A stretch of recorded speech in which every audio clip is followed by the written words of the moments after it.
O caminho, continua a doutora Batá, para alcançar o crescimento pleno dessa centelha do eu, profundamente escondida dentro de nós, é a evolução da consciência.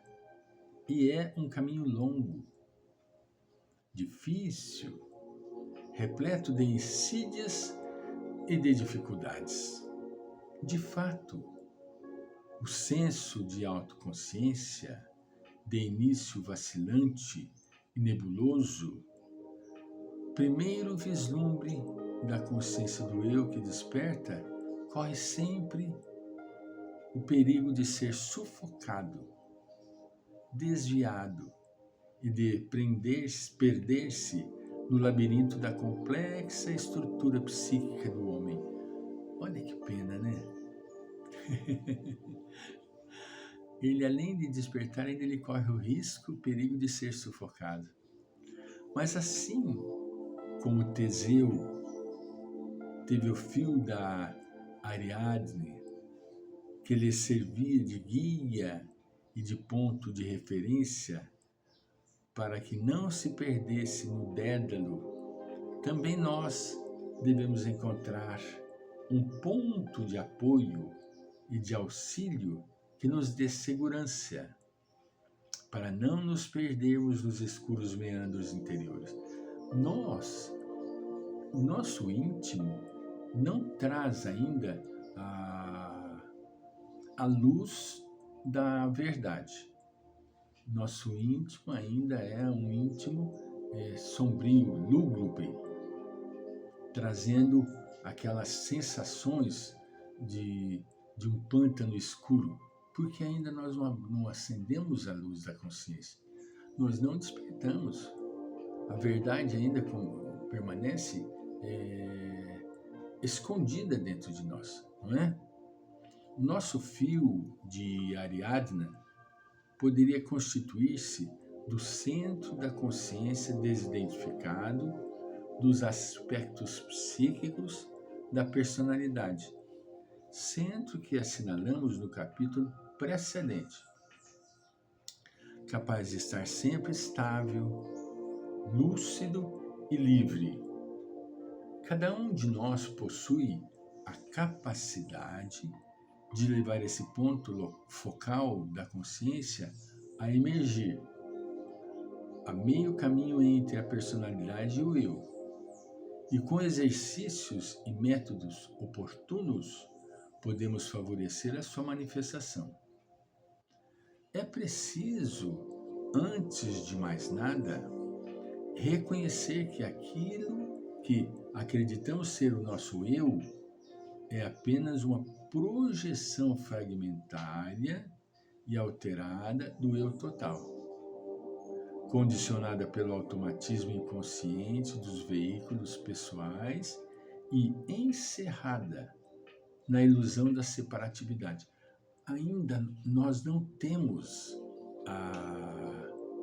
a certeza dessa centelha que está lutando para acender, porque a nossa consciência ainda se encontra adormecida. Em segundo lugar, devemos aprender a desidentificarmos-nos desse eu inferior, para que possamos chegar a essa atuação. Devemos saber como é formada e organizada a personalidade e o que realmente ela vem a ser. Ela vai discorrer agora, explicar a respeito da personalidade. A personalidade, como já dissemos de outra vez, é o conjunto, a personalidade, prestemos bem, é o conjunto dos 3 veículos de expressão do eu, que em sentido psicológico são chamados funções psíquicas, assim descritas por Carl Gustav Jung. Esses 3 veículos, segundo o Dr. Abatá, primeiro, o corpo físico com a sua contraparte vital, etérica. o corpo emotivo ou o corpo astral e o corpo mental.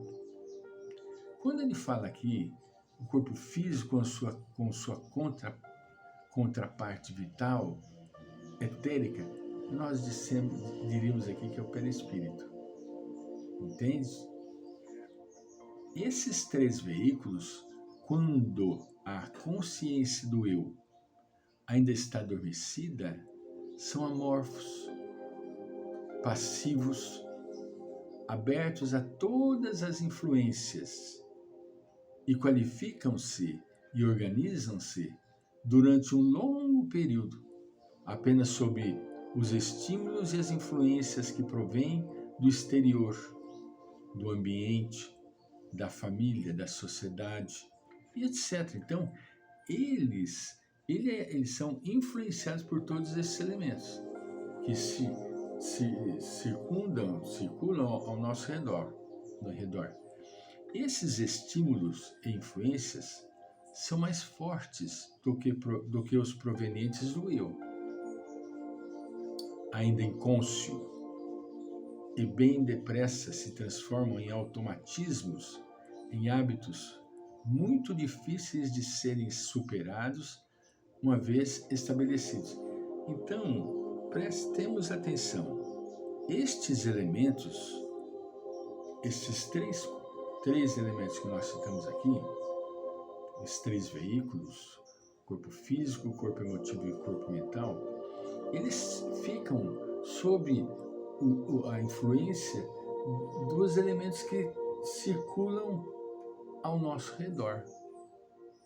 A sociedade, o meio do nosso trabalho, as pessoas com as quais nós convivemos, os nossos familiares, consanguíneos e não consanguíneos.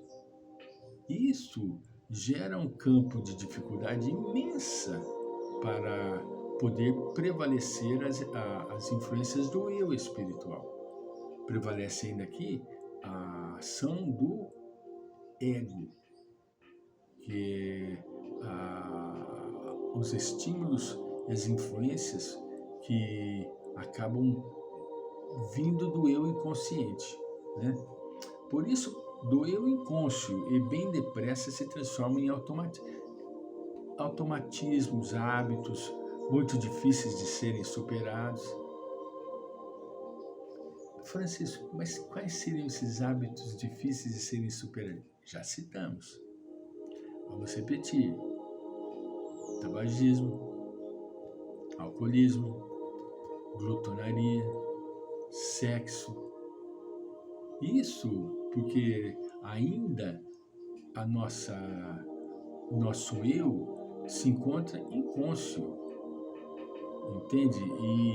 E isso permite que esses elementos se tornem viciações. Por isso podemos dizer que a personalidade do homem de evolução média, que está bem longe da verdadeira consciência do eu, é apenas um conjunto de condicionamentos e automatismos, de reações mecânicas e de energias movidas por impulsos que não provêm do eu real, mas do eu superficial. Então aqui ela está distinguindo, entende? Por quê? Porque a criatura que ainda não atingiu não é plena, não podemos falar plena consciência, que não atingiu ainda a maturidade, se encontra imaturo, trazendo a sua consciência ainda adormecida, né? Ele simplesmente acaba ficando sujeito a essas reações mecânicas movidas pelos impulsos, entende? Que provém do eu não real, né? Esse conjunto